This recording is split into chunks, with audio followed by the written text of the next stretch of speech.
Shalom à tous, bienvenue dans notre émission Lumière sur mon sentier où nous sommes édifiés encore sur la saine doctrine. J'espère que vous allez bien de là où vous nous suivez. Ça fait déjà un moment que voilà, on n'avait pas diffusé d'émission, mais nous sommes heureux encore de vous retrouver aujourd'hui. Bonjour apôtre, comment vous allez? Bonjour, Sœur Jocolia. Je me porte bien et vous-même? Ça va par la grâce de Dieu. Ok, aujourd'hui encore la thématique que nous allons aborder dans Lumière sur mon sentier. Déjà, je vais directement nous dire, c'est par rapport au ministère des anges. Donc, je pense que dans le milieu évangélique, apostolique, voilà, on a beaucoup entendu parler de ça, du fait que ce n'est pas forcément quelque chose que la Bible refuse, mais il y a beaucoup de polémiques aussi autour de cette question-là, sur le ministère des anges. Donc, alors que nous serons en train d'avancer avec l'apôtre, vous pourriez toujours envoyer vos questions au numéro qui va s'afficher au bas de votre écran ou à l'adresse mail de Charisma Source Abondante, donc charisma.sourceabondante@gmail.com. Apôtre, déjà pour commencer, qu'est-ce qu'un ange? Un ange est un être spirituel créé par Dieu, créé par notre Seigneur Jésus-Christ. Le Seigneur Jésus-Christ qui est Dieu. Dans Job chapitre 1, on nous les présente comme étant les fils de Dieu, venus de Dieu. Et puis dans, dans Job 38, lorsque Dieu s'engage à poser des questions à Job, il parle de ces étoiles qui étaient présentes lorsque Dieu fondait la terre. Amen. Et la Bible nous parle, voilà, de plusieurs catégories d'anges, si on peut le dire comme ça. Est-ce qu'en quelques mots, on peut en parler? Est-ce qu'il y a une hiérarchie? Est-ce que c'est réellement bien spécifié? C'est-à-dire, voilà, on a les anges, peut-être les archanges, je ne sais pas. Est-ce que vous pouvez nous éclairer par rapport à ça? Ah oui, pour parler en quelques mots de catégorie d'anges, la Bible nous parle de chérubins. Ok. Les chérubins, c'est au pluriel. Et quand nous remontons dans l'original, c'est chérubin, c'est déjà au pluriel, parce que c'est chérub. Et on ajoute im, chérubim. Ok. C'est-à-dire en langue hébraïque, le pluriel, c'est pas, on n'ajoute pas s, on ajoute im, Ok. chérub, im. Donc normalement, chérubin devrait être directement au pluriel, vraiment. Mais facilement on parle d'un chérubin parce que nos Bibles ont été traduites en français. Voilà. Sinon on allait dire le chérub. Voilà. On nous parle du chérubin. Et lorsque l'homme pêche, Dieu va placer dans le jardin d'Éden les chérubins, voilà, qui sont là pour protéger la sainteté de Dieu.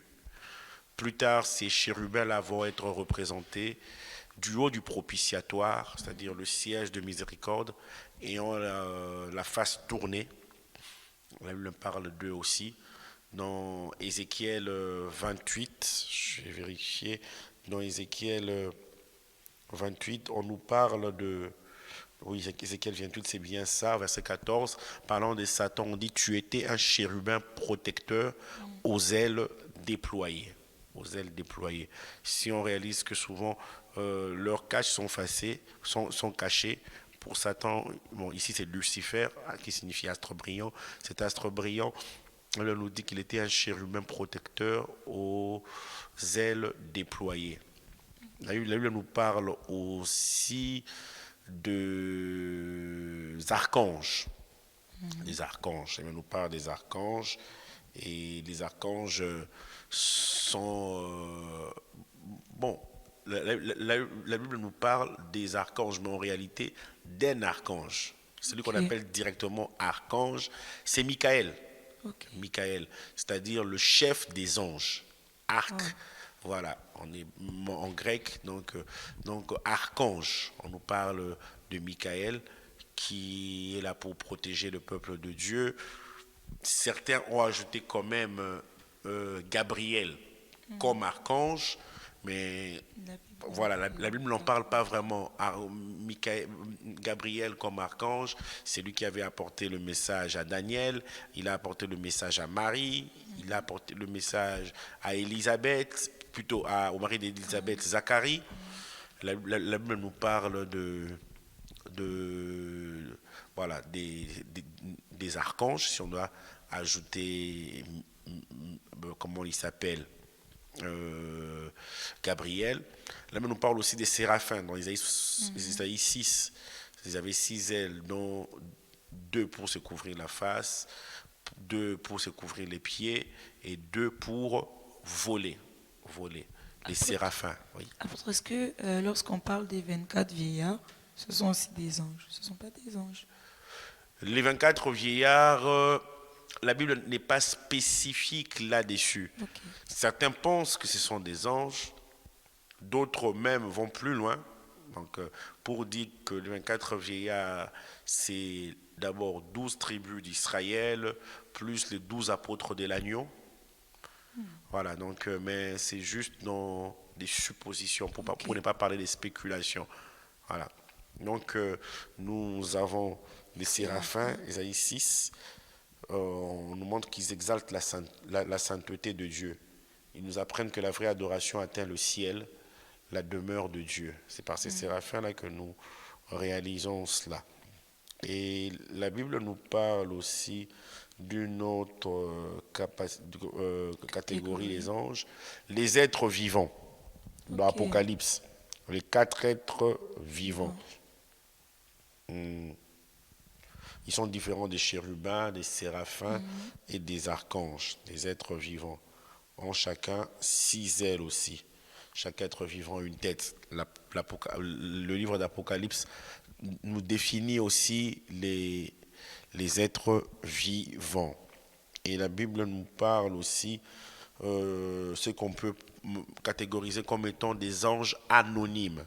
Des anges anonymes. Ok. Daniel 4, verset 13. Pendant que sur mon lit je contemplais les visions de mon esprit, je vis apparaître un de ceux qui veillent. Ok.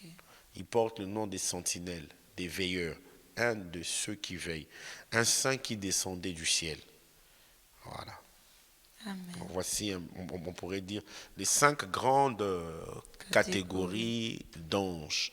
Mais il faut quand même préciser que dans la Bible, on donne le nom de 2 anges. Ok. On nous parle de Michael Michael, et Michael et Gabriel. Gabriel. Ok. Mais bon, selon la tradition, on nous a parlé des Raphaël, on nous a parlé d'Uriel.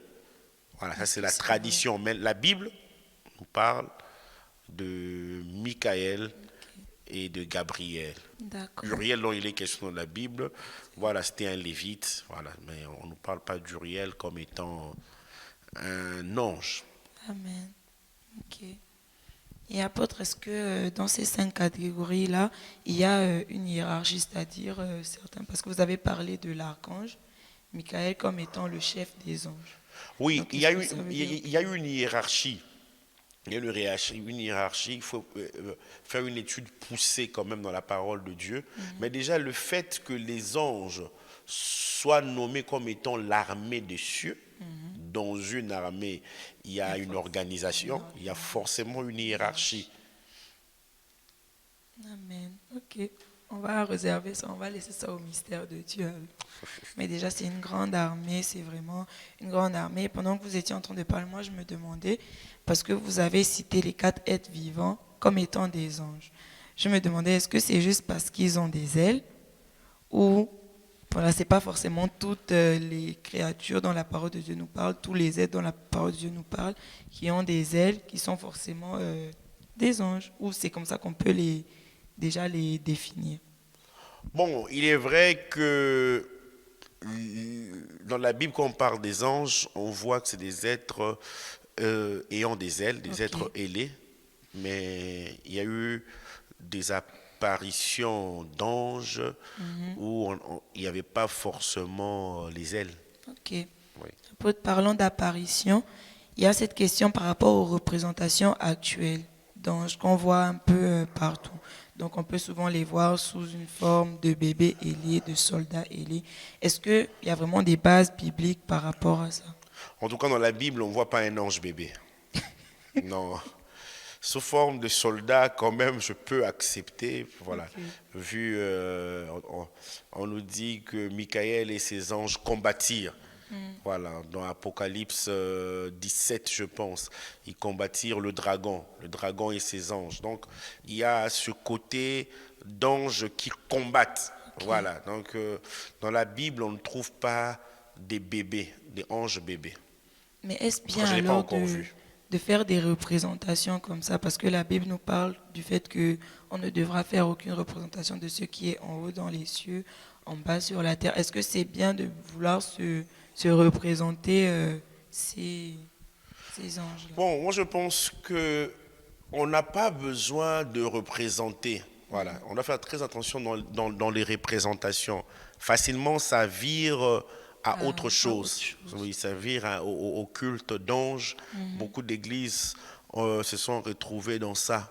Et l'apôtre Paul a combattu cela. Chez les Corinthiens, par exemple, ils étaient dans la philosophie et dans le culte d'anges. Aujourd'hui encore, ça arrive dans certaines églises, on adore les anges. Alors, ce n'est pas biblique. D'accord. Alors vraiment facilement on peut tomber dans de l'idolâtrie alors que Exactement. les anges sont vraiment des créatures bibliques que Dieu a créées pour un but bien précis. Alors nous allons revenir sur ça certainement par la suite. Apôtre, vous avez parlé d'apparition d'anges. Donc là, on vient de parler de représentation. Et maintenant, on aimerait bien que vous puissiez nous éclairer par rapport aux apparitions. Vu que les anges dans Hébreu, voilà, 1, le verset 14, sont présentés comme étant des esprits. Est-ce que alors, lorsqu'on peut les voir, on peut parler du fait qu'ils ne sont visibles que lorsqu'ils s'incarnent? Est-ce qu'on parle d'incarnation d'anges? Bon, moi, je préfère plus parler de revêtir la chair. Ok. Bon, Et parce que l'incarnation, c'est tout, je pourrais dire, c'est toute une doctrine, hein. ok. Si on doit aller dans le sens de l'incarnation, on risque d'aller un peu dans tous les sens. Donc les anges, ils revêtent la chair. Bon, quelqu'un me dirait, mais revêtir la chair, c'est cela l'incarnation. Mais bon, je n'aimerais pas quand même, parce que c'est toute une doctrine biblique relative à Christ.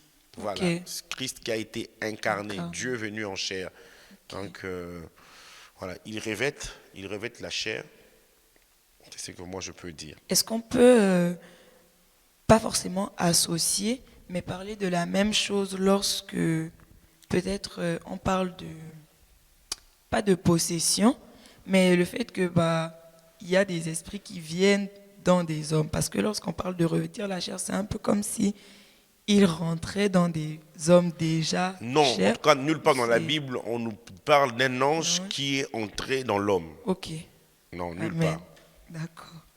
Donc, est-ce que c'est possible alors, lorsqu'ils ont revêtu la chair, de pouvoir interagir avec eux, donc dans la vie courante, Oui, c'est sans que... possible d'interagir avec eux. Il y a même un passage dans Hébreux chapitre 13, verset 12, où l'auteur de l'Épître aux Hébreux nous incite à l'hospitalité. Ok. N'oubliez pas l'hospitalité parce qu'en l'exerçant, beaucoup ont reçu Aussi des anges sans le savoir, Ok, donc vraiment, on peut le faire sans forcément s'en rendre sans compte. forcément s'en rendre compte. Ok, mais est-ce que ça a toujours un but de la part de Dieu? Oui, ça a toujours un but. Et souvent même, Dieu, il décide qu'on ne puisse pas le voir pour que nous ne puissions pas devenir des idolâtres, Wow. pour que nous ne puissions pas les adorer. Mais on doit être conscient que Jésus, quand il a dit « Je suis avec vous tous les jours jusqu'à la fin du monde », il est là, et il n'est pas seul. Il est avec ses anges. Effectivement. Il campe autour de nous. Amen. Les anges sont plus présents que nous le pensons. Malheureusement, quand même, dans les milieux chrétiens évangéliques, on parle plus des démons. Wow. Bon, on parle plus des démons, mais nous devons être conscients aussi du ministère des anges. Amen. Et tout est question juste d'équilibre. Est-ce mauvais de parler des démons? C'est pas mauvais. Mais voilà, autant on parle des démons, nous devons aussi parler d'anges. Amen. Apôtre, ça peut quand même être, ça peut vraiment être une chose qui peut effrayer quand même. De se dire que, par exemple, où nous nous trouvons ici, bah, il y a des anges autour. Et Oui, si là, tout de suite, ils décident de nous apparaître. Je dirais, bon, est-ce que c'est bien de vouloir Ce qui est sûr, forcément même les s'ils voir? apparaissent, je crois de tout mon cœur que la caméra sera incapable de les filmer. Waouh, forcément.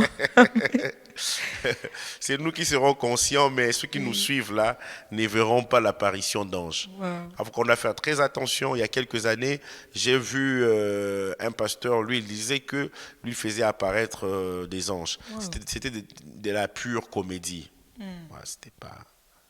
Alors, comment alors savoir qu'on est en face d'un ange?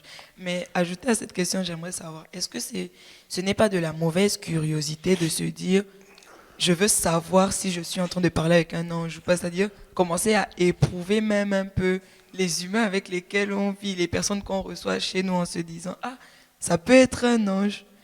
Est-ce que c'est forcément une bonne chose? Est-ce qu'il y a un moyen de savoir? Moi, je pense que ce n'est pas une bonne chose de commencer à chercher la personne avec qui j'interagis. Peut-être c'est un ange.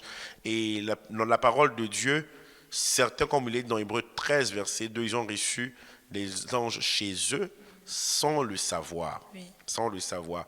Mais par exemple, là, l'auteur des Épîtres aux Hébreux, il exhorte, il incite les chrétiens à vivre dans l'hospitalité, qu'ils soient hospitaliers. En fait, ça avec tout le monde, parce qu'on ne sait jamais. Voilà.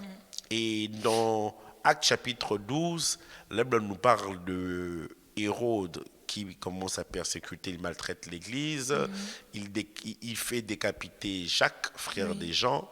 Et deuxièmement, Hérode va aussi arrêter Pierre. Et qu'est-ce que l'Église fait? L'Église se met à prier. Oui. L'Église a adressé à Dieu d'instantes prières à l'égard de l'apôtre Pierre. Et Pierre, Dieu va lui envoyer un ange.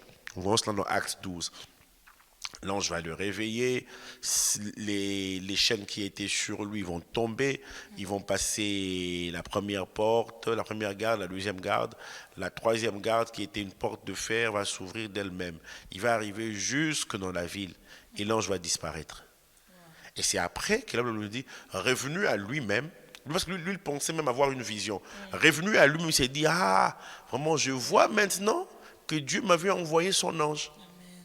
Wow. Donc Dieu, il agit de telle sorte que nous ayons les regards fixés Fixé sur sur lui, lui. pas sur l'ange. Amen. Mais nous devons être conscients que nous ne sommes pas seuls ici. Amen. Les anges interagissent avec nous. Wow. Amen. Vraiment, ce que vous venez de dire, c'est réellement ça. Et quand la Bible nous parle même de Moïse, dans ce sens où Moïse n'avait pas voulu que ce soit un ange qui marche avec eux, Exactement. vraiment ses regards étaient vraiment fixés sur le Seigneur. Donc il y a des mystères comme ça de la parole de Dieu qu'on n'a pas forcément besoin de déceler. Voilà, un livre comme ça, méthodologie d'apprentissage, comment savoir qu'on interagit avec un ange. Non, on n'a pas besoin de savoir ces choses-là. Voilà, Dieu veut qu'on ait les regards fixés sur lui. Apportant Hébreu 1, le verset 14 encore, déjà sur lequel nous nous sommes basés pour les questions précédentes. La Bible nous enseigne que les anges sont au service de Dieu et qu'ils sont envoyés pour exercer un ministère en faveur de ceux qui doivent hériter le royaume. Dans quel cas donc Dieu peut envoyer des anges? Est-ce que voilà, ça peut être des cas infinis ou il y a des cas bien précis, on va peut-être dire des cas d'extrême urgence. Voilà. Dans tous les cas, Dieu Dans envoie tous les toujours cas. un ange. Ok. Dieu envoie toujours un ange. Wow. Et quel genre de service alors les anges peuvent rendre à ceux-là qui doivent hériter le royaume? La Bible déjà nous en montre plusieurs, mais on aimerait bien l'entendre venant de vous. Oh, ils œuvrent dans tous les cas, comme nous l'avons dit. Les anges ont œuvré pour qu'Israël puisse entrer dans Canaan. Amen. Voilà, Exode 14, 19 à 21. L'ange de Dieu qui allait devant le camp d'Israël partit et alla derrière eux. Et la colonne de nuée qui les précédait partit et s'éteint derrière eux. Voilà, elle se plaçant entre le camp des Égyptiens et le camp d'Israël, ainsi de suite. L'ange de Dieu qui allait devant le camp de son peuple. Et donc, et c'est dans l'Exode 10, 13, Moïse étendit sa verge sur le pays d'Égypte et l'Éternel fit souffler un vent d'Orient sur le pays toute la journée et toute la nuit. Et quand ce fut le matin, le vent d'Orient avait apporté les sauterelles. Et quand Moïse accomplissait ses miracles, les anges aussi étaient là. Voilà, les anges et le Saint-Esprit œuvrent ensemble. Donc les anges étaient là lorsque Moïse levait son bâton pour mettre la mer Rouge à sec. Nous voyons aussi les anges qui accompagnent les héritiers de la promesse dans leur destinée. Voilà, dans leur destinée. Dans Exode 23, Dieu dit, voici, j'envoie un ange devant toi pour te protéger en chemin. Exode 23, verset 20, j'envoie mon ange devant toi. Et c'est très important de le savoir. Les anges ont accompagné Jésus au tout début de son ministère. Matthieu 4, verset 11 nous dit, alors le diable le laissa, et voici des anges vinrent auprès de Jésus et le servaient. Les anges servaient Jésus-Christ. Là, on nous montre que les anges aussi sont envoyés pour purifier les enfants de Dieu.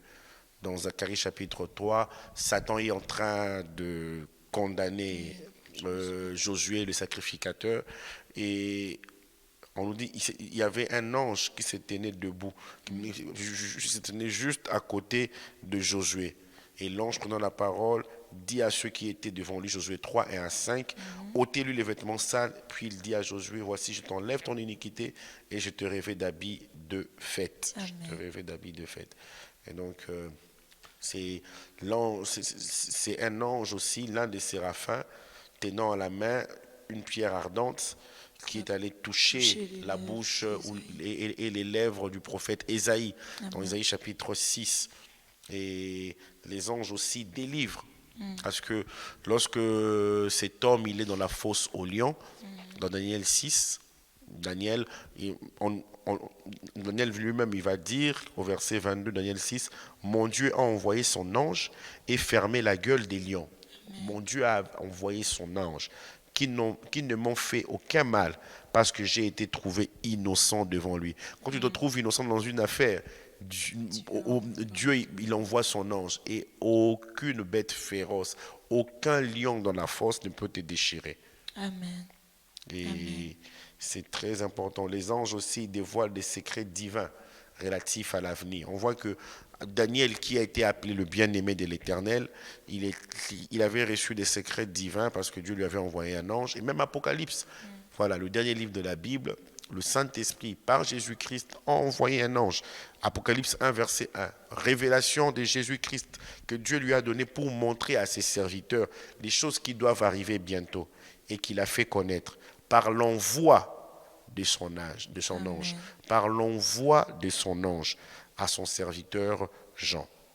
Donc voilà, les anges sont là, ils révèlent les mystères, ils œuvrent dans beaucoup de choses. Ils transportent avec eux la provision divine. Dans 1 Roi 19, c'est un ange qui est envoyé auprès d'Élisée afin qu'il puisse avoir la nourriture. Il lui dit, mange et bois, car le chemin est encore long. Jésus-Christ à Gethsémane, alors qu'il demande au Père, s'il est possible, éloigne de moi cette coupe. Luc 22 nous dit, un ange vint du ciel pour le fortifier. Donc cet ange était là pour fortifier Christ. Wow.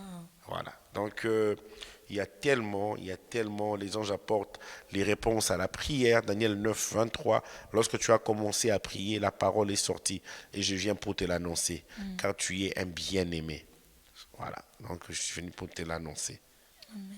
Les anges encouragent même lorsqu'on passe par des moments difficiles. Il y a la tempête, Dieu envoie son ange. Et il faut le reconnaître, la personne peut venir sous forme humaine, mais c'était vraiment un ange de Dieu. Et dans Acte 27, alors qu'il y a la tempête, aucun passager dans ce bateau, dans ce navire-là ne sait s'ils arriveront à bon port, s'ils arriveront réellement à Rome.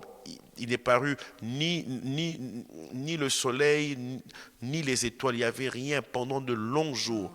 Personne n'avait voulu manger. Et la Bible nous dit que l'apôtre Paul va encourager. Ils étaient au nombre de 276 dans ce bateau-là. Il dit, un ange de Dieu que je sers, à qui j'appartiens, m'est apparu. Amen. Et m'a dit, Paul, ne crains point. Il faut que tu comparaisses devant César. Dieu t'a donné tout ce qui navigue avec toi. C'est pourquoi, ô homme, rassurez-vous, car j'ai cette confiance en Dieu qu'il en sera comme il m'a été dit. Amen. Il en sera comme il m'a été dit. Mais nous devons échouer sur une île. Un ange de Dieu lui est même apparu. Il a su reconnaître que cette apparition-là, c'était une apparition angélique. Amen. Vraiment, le ministère angélique n'est donc pas à négliger. Non. En tout cas, en tant que chrétien, on doit comprendre qu'on a besoin des anges. Si Dieu les a créés, que la Bible nous dit qu'ils sont réellement au service de Dieu en notre faveur, c'est que Dieu a jugé bon que c'était pour nous une nécessité. Wow. Les anges nous protègent même des accidents. Nous dit le psaume 91 que nous connaissons. Ils te porteront de leurs mains, Afin que tes de peur que ton pied ne pieds heurte contre une pierre. Amen. Amen. Alors, apôtre, vous avez parlé déjà de beaucoup de choses. Et j'aimerais juste revenir sur... Vous avez parlé d'un homme de Dieu qui disait que lui, il pouvait invoquer les anges. Et il y a une question, c'est de savoir, quelqu'un peut-il provoquer l'intervention des anges en sa faveur? Est-ce qu'il est bon alors de les invoquer? Dans Non, le sens où dans on une ne peut pas, situation... on ne peut pas invoquer un ange. Ok. C'est Dieu qui décide C'est de Dieu qui nous envoyer décide. leur intervention? Ou... Oui. Ok. Du moment où nous sommes rassemblés, même quand nous sommes en train de prier, les anges sont là. Les anges sont là. Si nous disons que nous voulons provoquer l'intervention d'anges, alors nous devons prier. Amen.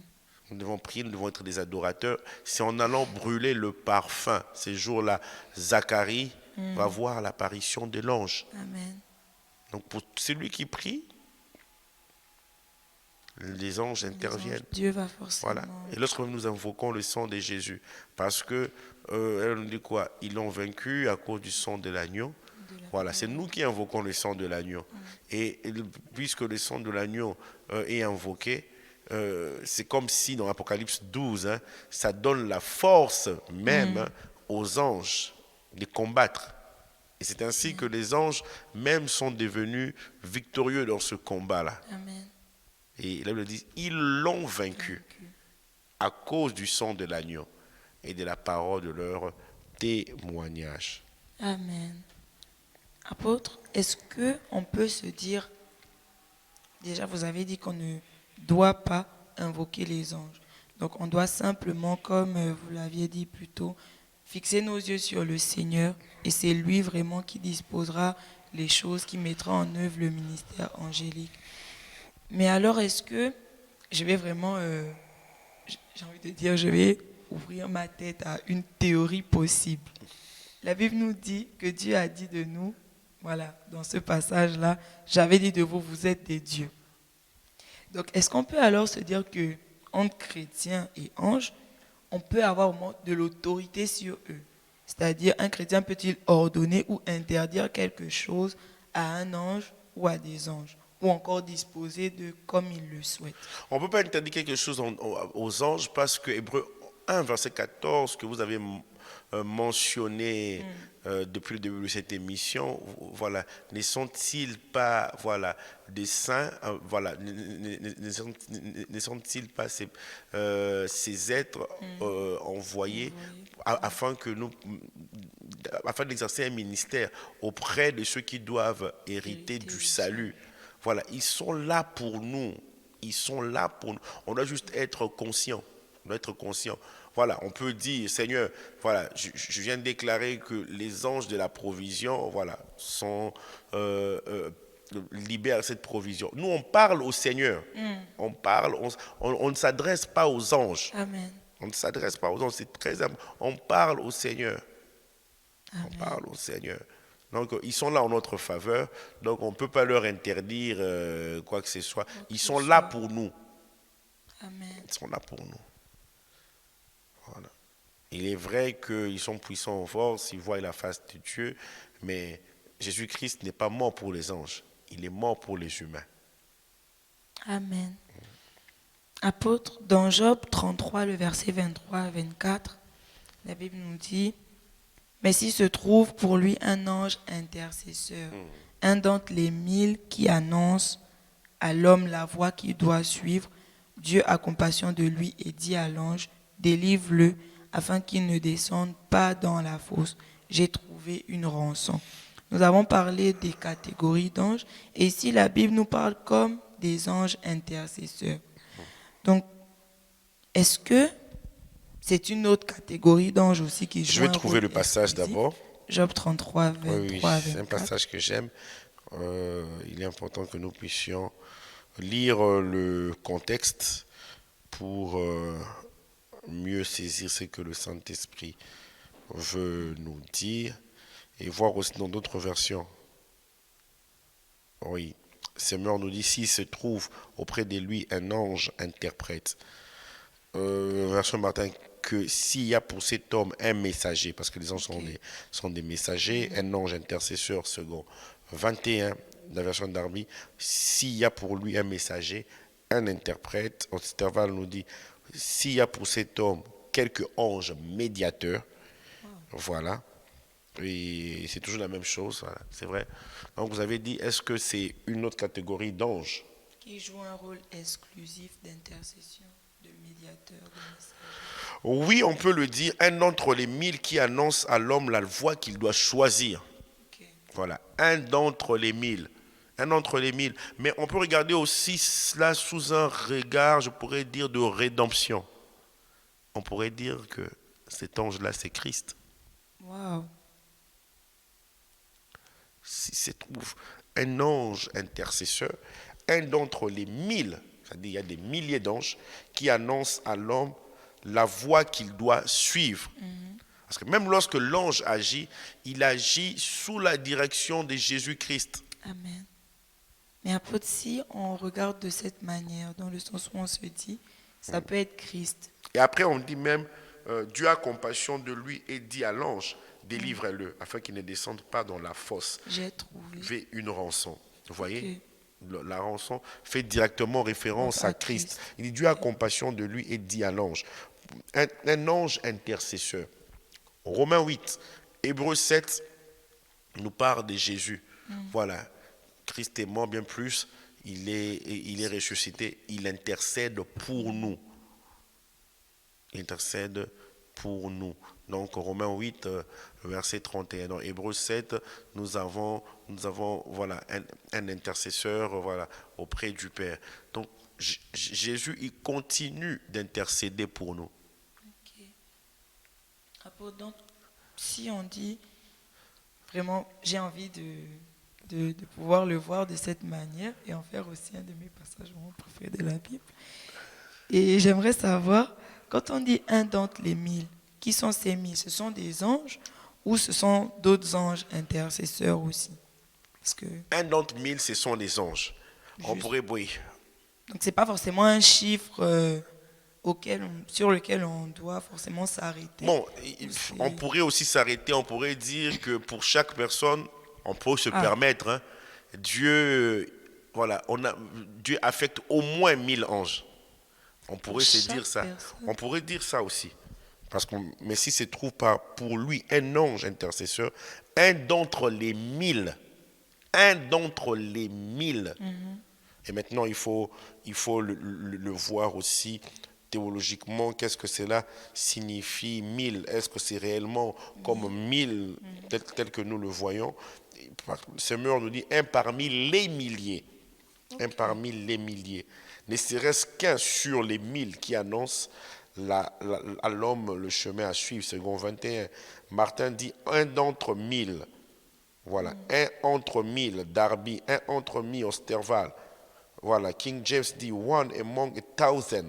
Donc, un d'entre 1000 ou un d'entre les milliers. Vous savez, souvent dans les chiffres dans la Bible, voilà, la Bible a été écrite, la Bible a une révélation très haute. Dieu a voulu interagir avec nous.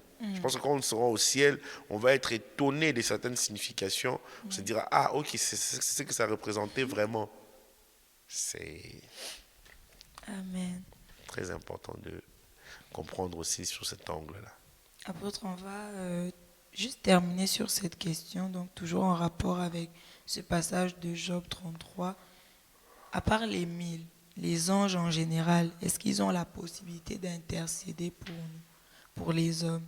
Donc, est-ce que, comme le Saint-Esprit, peut-être, ils traduisent nos prières, ou comme Jésus qui se tient auprès du Père et qui intercède pour nous? Le Est-ce que médiateur les... qui est annoncé dans la Bible ou l'intercesseur, c'est Jésus-Christ. Ok, C'est Jésus-Christ. Et c'est très important. Pourquoi j'insiste sur Christ? Parce que facilement, nous pouvons basculer dans l'idolâtrie ou dans l'adoration des anges. ok. Donc, c'est vraiment Jésus qui est notre intercesseur. Et comme vous pouviez le dire plus tôt, les anges sont au final au service de Jésus. Donc tout ce Exactement. qu'ils font ne peuvent pas aller à l'encontre de la saine doctrine, donc Ils ont de la été créés par personne Jésus, même dit Colossiens de 1. Jésus. Tout a été créé par Par lui. lui. Les trônes, Amen. dignités, autorités, les invisibles, les visibles. Tout a été créé par lui, pour lui et en lui. Amen. Et c'est vraiment ça, remettre encore ce point d'accès là sur la personne du Seigneur, vraiment réaliser que il peut y avoir des anges, voilà, les séraphins, les archanges, les chérubins, mais vraiment nous devons garder nos yeux fixés sur Jésus et toujours avoir à l'esprit que toutes ces réalités spirituelles invisibles que Dieu met à notre disposition, c'est vraiment pour qu'il soit adoré lui seul. Qu'on ne Amen. puisse pas tomber dans autre chose, mais que vraiment qu'on puisse demeurer toujours les yeux fixés sur lui. Apôtre, est-ce que vous pouvez juste dire un mot de fin alors que nous sommes en train d'aller vers le terme de cette émission? Comme mot de la fin, j'aimerais nous dire que nous ne sommes pas seuls. Amen. Nous ne sommes pas seuls. Et nous devons le réaliser. Tout part d'une prise de conscience. Un jour, le roi de Syrie a envoyé une grande armée pour arrêter le prophète Élisée. Géasi panique. C'était tôt le matin. Donc il voit son maître être serein, calme. Et Élisée va lui dire, ceux qui sont avec nous sont en plus grand nombre. Amen. Il ne les réalise pas. Regarde combien ils sont nombreux. Il regarde avec des yeux naturels. Et Élisée va faire cette prière. Seigneur, ouvre-lui les yeux afin qu'il voie. Et il a vu des chars de feu. Il a vu des choses extraordinaires. Nous devons être conscients que Dieu, il est avec nous et ses anges sont déployés autour de nous. Il est dit dans Isaïe 91, plutôt Psaume 91, il ordonnera à ses anges de te garder dans toutes tes voies et te porteront sur le main, de peur que ton pied ne heurte contre une pierre. De peur que ton pied ne heurte contre une pierre. Et c'est vraiment important. Moi, j'ai grandi auprès d'une mère qui était très consciente du ministère des anges. Et elle a vécu des choses extraordinaires. Une fois, elle racontait comment, lors d'un accident de circulation, elle s'est sentie portée par l'ange pour le déposer. C'était quand même sérieux. Voilà. Elle prenait le bus pour aller, ça fait très longtemps, pour aller au travail. Et en voulant, je pense, descendre du bus, le bus avait démarré. Alors, c'est des genres de bus qui a des marches. Oui. Donc, elle avait raté plusieurs marches. Donc, mais elle s'est retrouvée là, elle a senti littéralement quelqu'un la porter. Wow. Donc, c'est important pour nous de réaliser que Jésus-Christ, son esprit, par son esprit, il vient avec les anges pour la provision, pour la sécurité, pour une instruction. Et donc nous devons être conscients et ainsi nous vivrons toutes ces choses extraordinaires que Dieu a prévues pour nous. Amen. Merci beaucoup, apôtre. Je vous remercie. Merci à vous qui nous avez suivis en ligne. Que le Seigneur vous bénisse et shalom chez vous.